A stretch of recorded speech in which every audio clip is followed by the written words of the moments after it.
Добрий вечір, селям алейкум. І до вашої уваги вже 9-й епізод відеоподкасту «А що про Крим?». І сьогодні мій гість, генеральний консул України в Стамбулі Роман Богданович Недільський. Доброго дня, пане Романе, дякую, що знайшли для нас час. Перше питання моє таке. В травні минулого року в ефірі єдиного телемарафону ви заявляли про 70 тисяч громадян України, які були вимушені переїхати в Туреччину через, власне, початок повномасштабної фази російсько-української війни. Яка ця цифра є станом на зараз? Чи є у вас такі дані? Доброго дня, дякую за запрошення, радий бути в вашому ефірі. Насамперед хочу почати з того, що дійсно в перші, скажімо, дні, перші тижні повномасштабного вторгнення до Туреччини приїхало приблизно 70 тисяч громадян України. Потім ця цифра почала збільшуватися впродовж кількох місяців. Зараз, як говорить Міграційна служба Туреччини, на території Туреччини перебуває приблизно 45 тисяч громадян України. Це якщо брати до уваги цифру, що до повномасштабної війни на території Туреччини проживало приблизно 30 тисяч громадян України, то можна констатувати, що людей, які втікали від війни, на цей час в Туреччині приблизно 15 тисяч. Вже ми бачили літом, якщо в перші місяці війни у нас перед консульством кожного дня була черга, умовно кажучи, приблизно там до 200 людей, то вже починаючи з десь середини літа почався зворотній відлік, люди почали активно повертатися в Україну. Це відбулося насамперед завдяки тому, що наші Збройні сили деокупували велику частину території на півночі України, Київщину, Чернігівщину, Сумщину, і люди почали повертатися в Україну.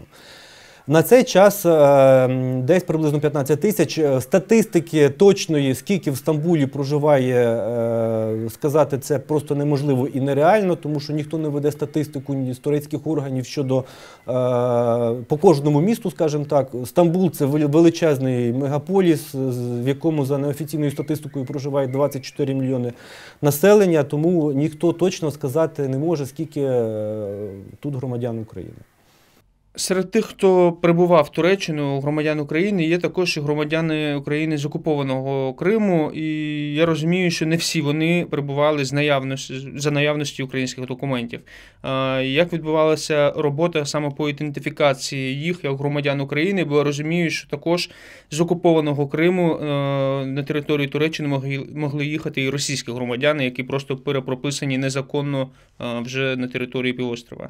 Насправді, так, це є до цього часу досить велика проблема, але я хотів би насамперед подякувати тим кримчанам, які протягом періоду окупації з 2014 року все ж таки знаходили час і можливість виїжджати на контрольовану Україною територію, скажімо, Херсонської області, де були розгорнуті міграційною службою цілі пункти з оформлення документів. Дуже багато кримчан скористалися цією можливістю завчасно і зробили українські документи.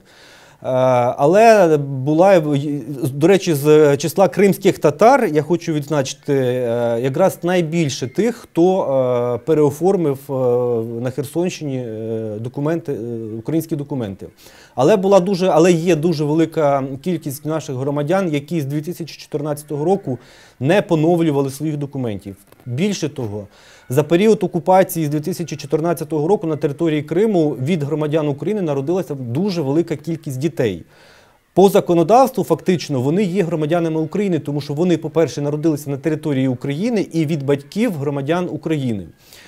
Але для будь-якого державного службовця, для того, щоб документувати таких людей, потрібно довести факт належності до громадянства України. Дуже багато випадків, коли дуже важко або практично неможливо ідентифікувати громадянство наших людей і мешканців Криму.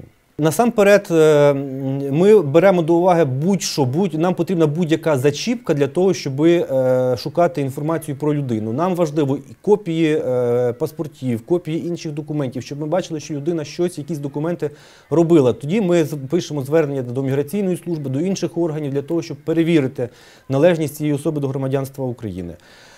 В людей, в яких на руках були, скажімо, там українські паспорти, внутрішні паспорти, чи закордонні паспорти, термін дії яких закінчується або вже нещодавно закінчився, проблем немає. Але я кажу, велика категорія громадян, які за період окупації нічого не зробили, і особливо діти, які народилися вже за період окупації. Це досить велика проблема, але хочу вам сказати, що кожен розумний консул, а мої колеги саме такі відносяться до розумних консулів і завжди шукають шляхи і можливості ідентифікувати. Ми використовуємо не тільки бази даних Державної міграційної служби, але й багато інших наявних баз для того, щоб знайти інформацію про наших заявників. З цих по стану, власне, наших українських біженців в Туреччині, наших співгромадян, яка взагалі ситуація зараз по соціальній, наприклад, сфері, житло, допомога тим, хто з дітьми, там, дитячі садочки, школи, чи все їм вдалося це вирішити, всі питання такі?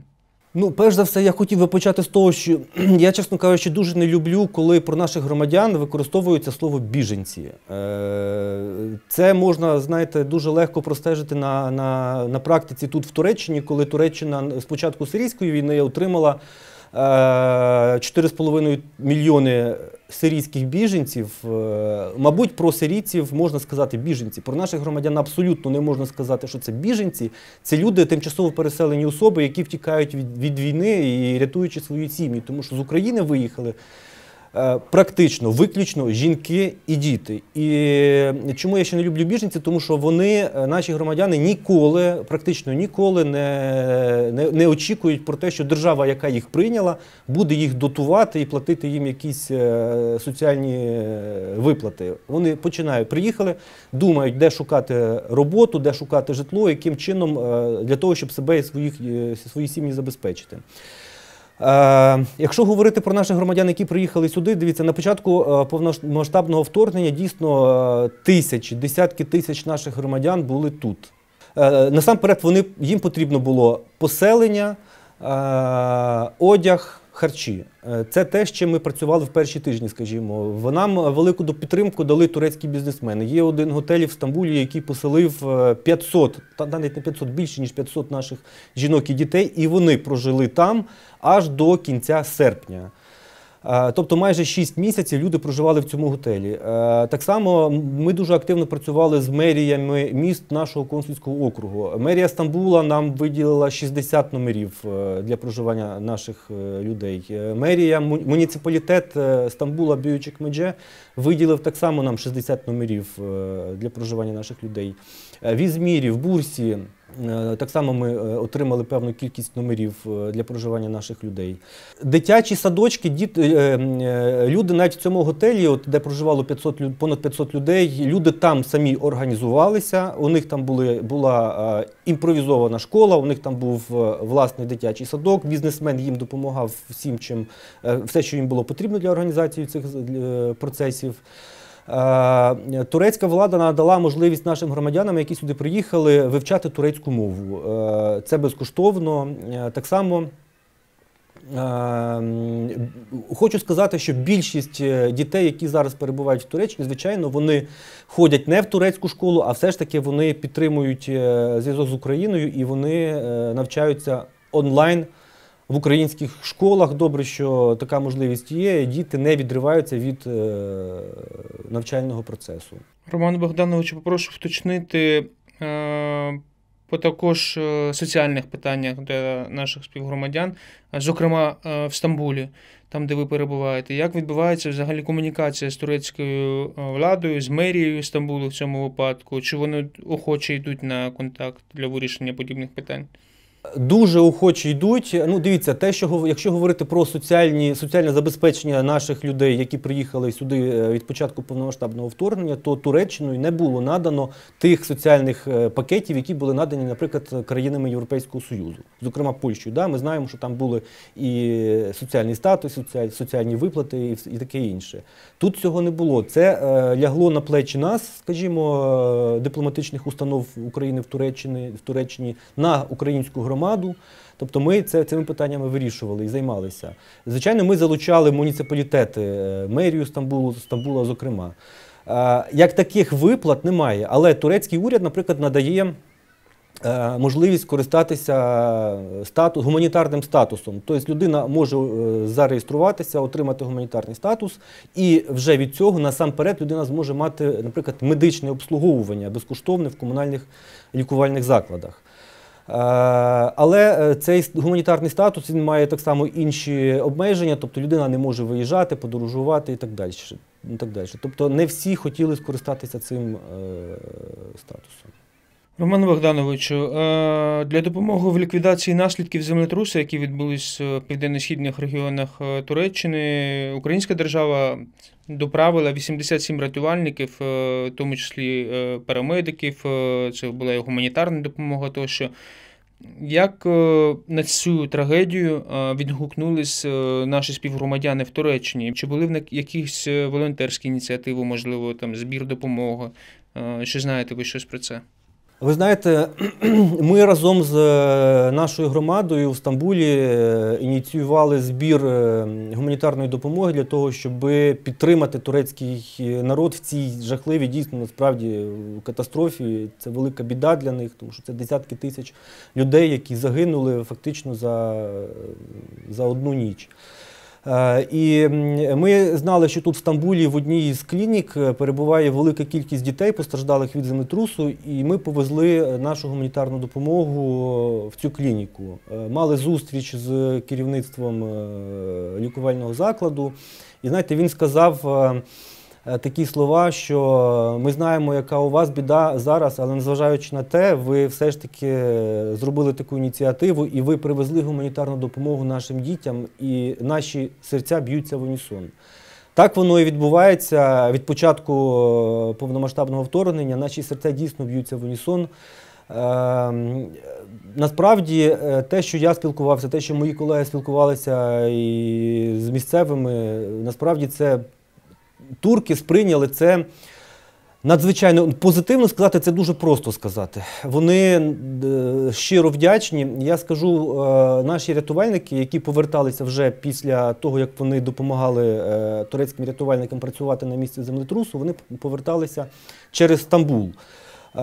Ми зустріли їх для того, щоб їх нагодувати на шляху до України. Перед Стамбулом є великий паркінг з закладами харчування. І вся наша колона з технікою, вони запаркувалися, і турки проходили повз нашу колону. Вони бачили, тому що на наших транспортних засобах була символіка українська. І вони проходили повз, і вони просто вклонилися нашим рятувальникам і дякували. І всі кажуть, ми знаємо, що у вас така біда, ми знаємо, що ваші рятувальники дійсно на вагу золота у вас, тому що у вас самих біда, і рятувальники потрібні фактично кожного дня, щоб працювати у вас.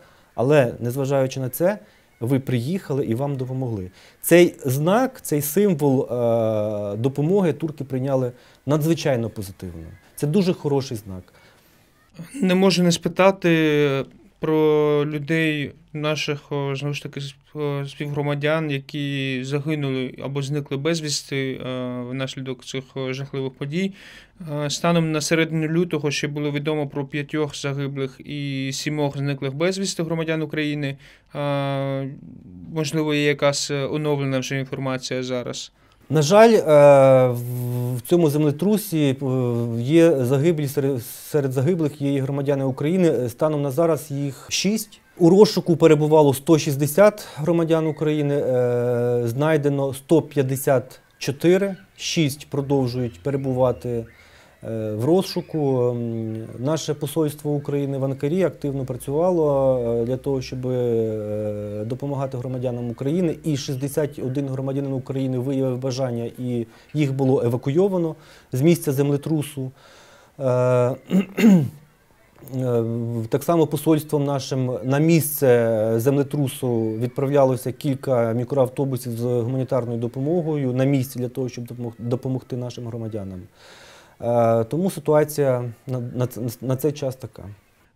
Пане Романе, взагалі цікавить ставлення турецького суспільства до російсько-української війни загалом і до українських біженців всередині країни, зокрема в Стамбулі.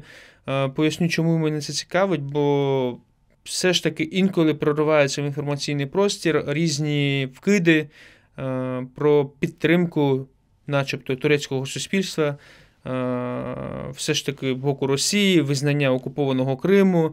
Це ми бачили, і, зокрема, останніми тижнями було в промові опозиційних політиків турецьких, якщо не помиляюсь. Але мене цікавить саме думка суспільства в більшості. Яка вона в Стамбулі? Насправді суспільство турецьке, я вам хочу сказати, воно абсолютно на нашому боці. Турецький народ взагалі дуже співчутливий. Якщо в когось сусіда особливо стається трагедія, вони ніколи не будуть сидіти і дивитися осторонь, як у сусіда відбувається якась біда. Те ж саме можна і на нашу ситуацію екстраполювати. Від початку війни насправді це теж ознака того, як наші серця б'ються в унісон, тому що з перших днів війни у нас тут під консульством сотні людей приходили, приносили гуманітарну допомогу. Більше того скажу, у нас в Стамбулі був створений гуманітарний хаб, де ми акумулювали всю гуманітарну допомогу зі всієї Туреччини, та не тільки з Туреччини, але й з сусідніх країн. Ми мали велике складське приміщення і відправляли гуманітарну допомогу в Україну.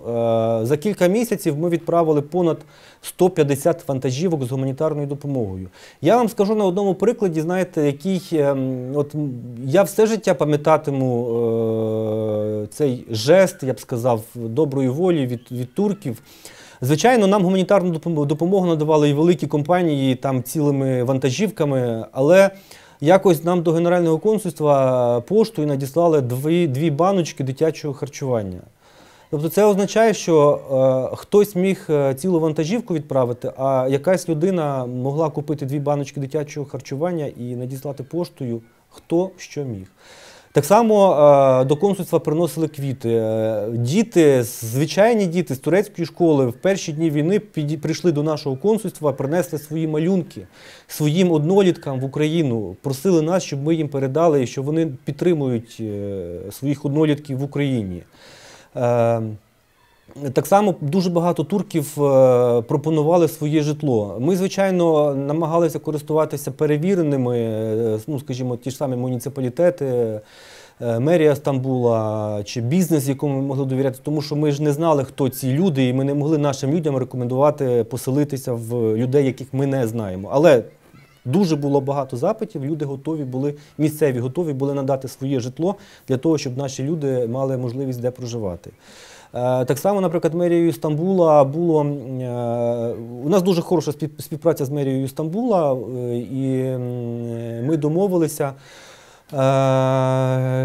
що мерія Стамбула прийме українських дітей на реабілітацію. І в серпні місяці ми з Одеси приїхало 50 дітей. Більше того, це діти наших військовослужбовців. Це надзвичайні діти. Я ніколи не забуду. Вони настільки активні, вони всюди з українською символікою, вони українські гасла вигукували.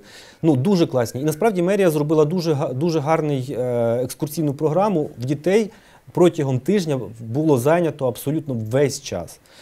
Вони їм запропонували екскурсійну програму, житло і харчування. Так само у нас літом було 2 табори, зокрема для дітей вимушених переселенців. Перший табір у нас був 123 дитини, якщо я не помиляюся, а другий табір близько 150. Зокрема, другий табір проплатив відома компанія «Байкар Макіна», яка виготовляє славнозвісні байрактари. Ще один приклад. Одеса і Стамбул є міста-побратими. І в минулому році ми відзначали 25-річчя з дати укладення побратерських відносин. Ми організували зум-конференцію між 2 мерами, мером Одеси паном Трухановим і мером Стамбула паном Імамоглу.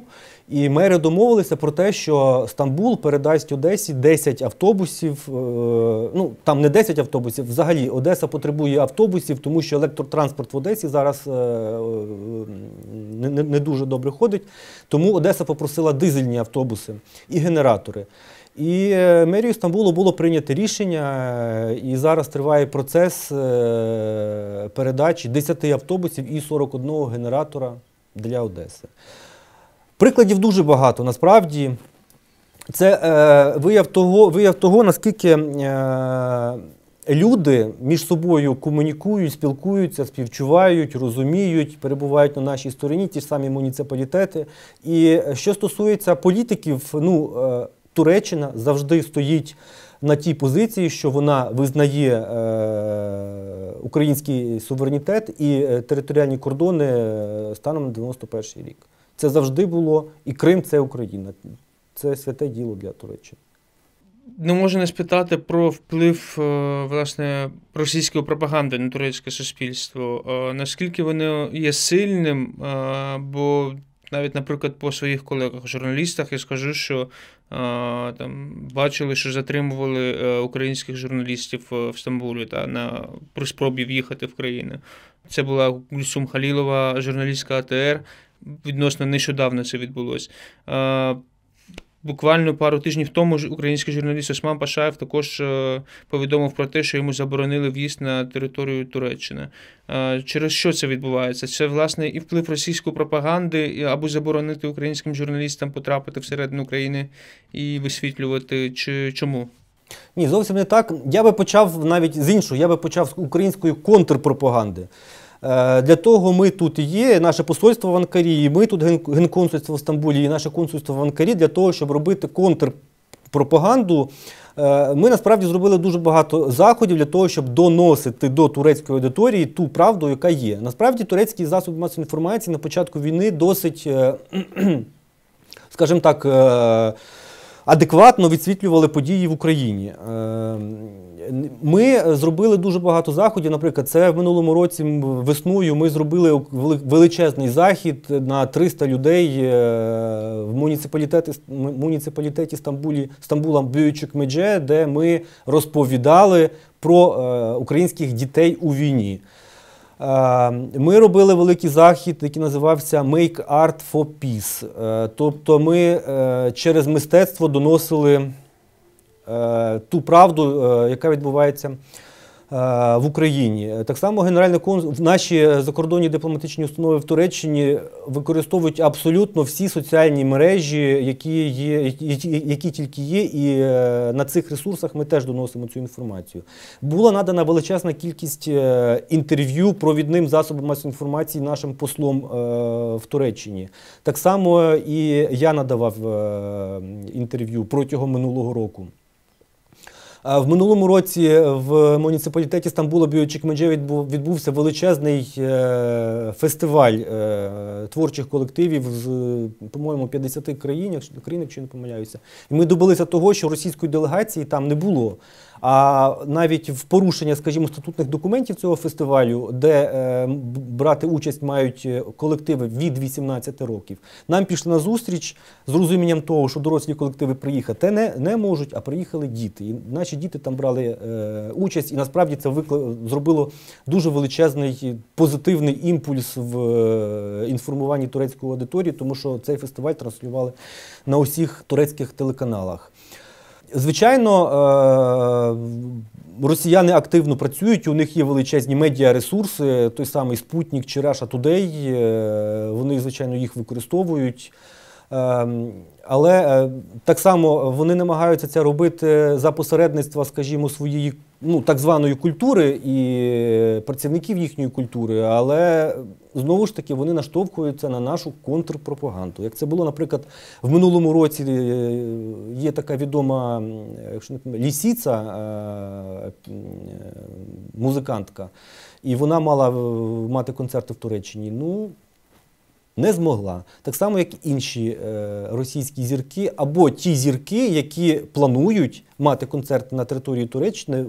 Зараз в роботі ми працюємо над тим, щоб цього не було. Знову ж таки, наприклад, по Стамбулу. В минулому році, я пригадую, росіяни в день, як ми кажемо, Побєдобєсія на 9 травня, вони спланували зробити величезний автопробіг по Стамбулу з російською, радянською символікою, в кращих традиціях, як вони це люблять робити. Наштовхнулись на контрпропаганду. Нічого не було. Ніяких автопробігів, ніякої символіки, нічого не було. Натомість ми кожного дня маємо, що теж дуже важливо для інформування турецької аудиторії, зокрема для Стамбула.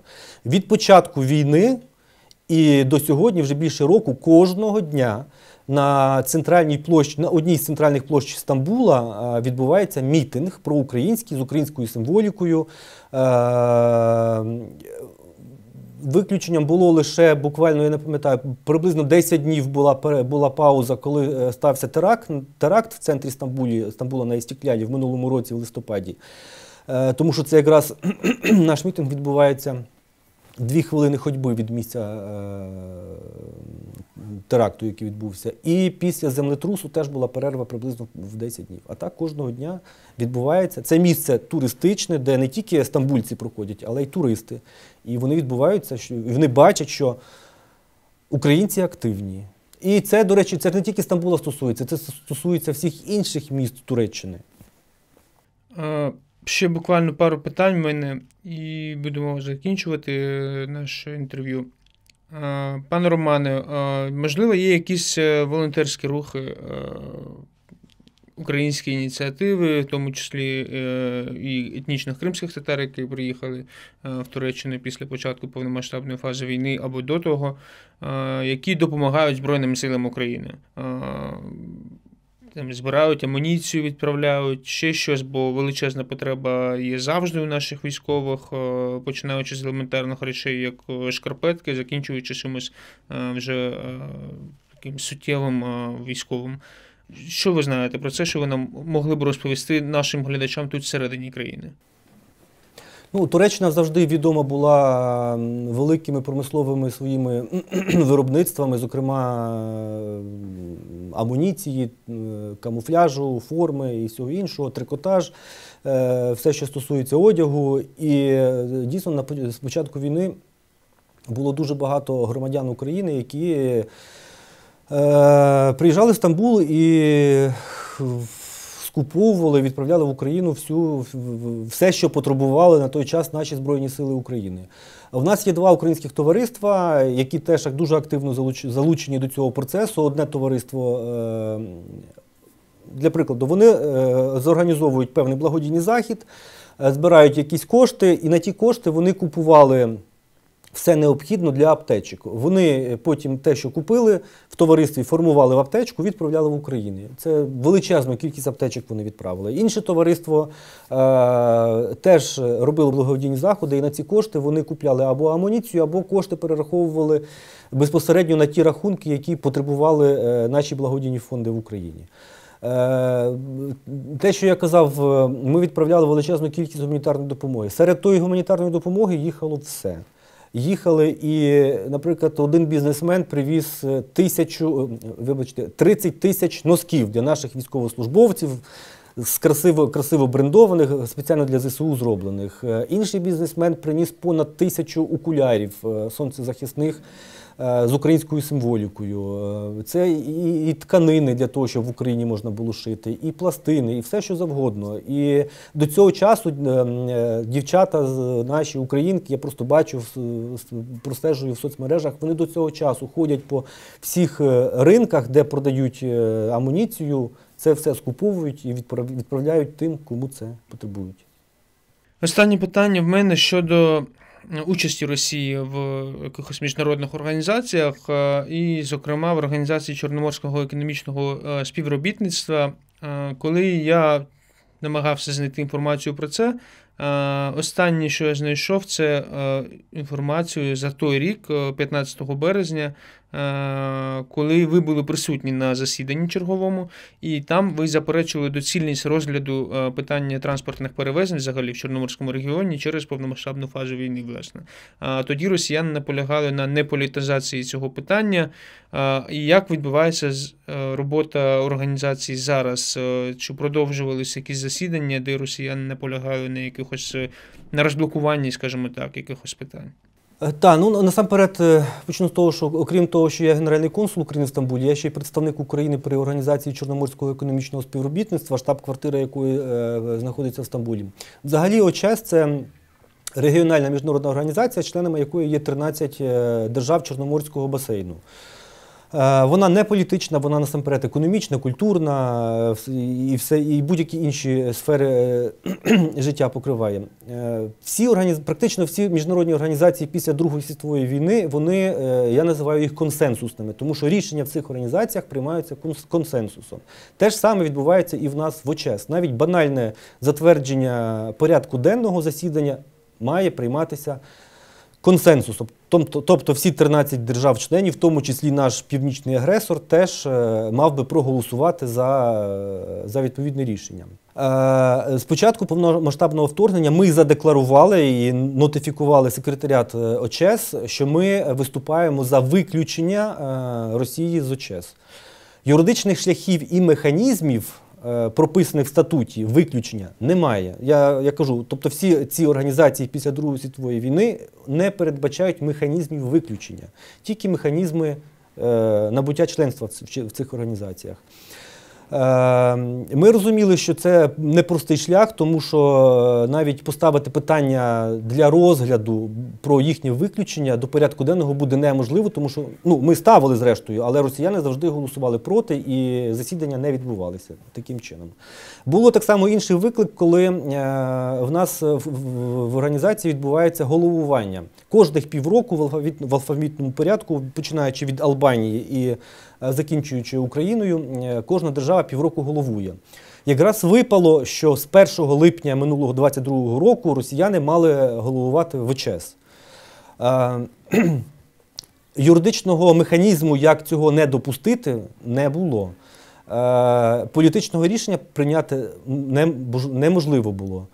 Але, я ж кажу, в мене принцип і в моїх колег принцип завжди такий, що ми не можемо зупинятися. В нас була мета не допустити головування росіян, і ми це зробили. Я дякую нашим колегам з інших держав, членів делегації, які нам допомогли в цьому. І, зокрема, делегації Молдови, яка продовжила своє головування ще на півроку. Знову ж таки, в кінці минулого року знову постало питання, що росіяни знову мали головувати. Але нам знову ж таки вдалося їх не допустити їхнього головування, і делегація Сербії взяла головування на цих півроку, потім буде головувати Туреччина і почнеться все з Албанії. Тобто на кілька років вперед росіяни головувати в ОЧЕС вже не будуть. Звичайно, ми зайняли дуже активну позицію, засідання відбуваються, організація працює настільки, наскільки вона може працювати, тому що ми завжди розповідаємо, що в Чорноморському басейні нормальної роботи ні економічної, ні культурної, ні будь-якої іншої бути не може. Вони розказують про транспортні коридори, вони розказують про велику кільцеву дорогу, яка мала б бути, це одна з ініціатив ОЧЕС, велика кільцева дорога навколо Чорного моря. Цього бути не може, тому що ця дорога мала б проходити так само через тимчасово окуповані території України. Це, на жаль, не відбувається. Єдине, що відбувається в цій організації поки що, це дозволи для вантажних перевезень, які, скажімо, 5 тисяч дозволів за минулий рік було видано. Це з великих плюсів і переваг. На уточнення поставлю ще питання по цьому. По діях, власне, реакція цікавить організації Чорноморського економічного співробітництва. Чи вона реагує на ці незаконні дії Російської Федерації, точніше, як вона реагує? І сюди ж питання взагалі виключення Росії з міжнародних організацій, в тому числі з ОЧЕС. Чи йдеться якесь напрацювання чи робота в цьому напрямку? Розумієте, звичайно, треба передбачити в статуті можливість виключення. Але для того, щоб статут змінити, потрібно, наприклад, в порядок денний винести питання зміни до статуту щодо виключення держави-члена за порушення, наприклад, статутних документів. Це питання неможливо поставити на розгляд, тому що, я ж кажу, ми ставили це питання на розгляд, росіяни блокують, рішення має бути прийняте консенсусом і нічого не відбувається. Тому юридичного шляху і механізму його немає. І саме важливе, що його створити неможливо. Будемо шукати інші шляхи. І знайдемо, переконаний. Дякую вам дуже за те, що ви погодились на це інтерв'ю, знайшли для нас час. Дякую вам за вашу роботу. Нагадаю, з нами був Роман Недільський, генеральний консул України у Стамбулі. Дякую вам дуже. Дякую вам, бережіть себе і рідних.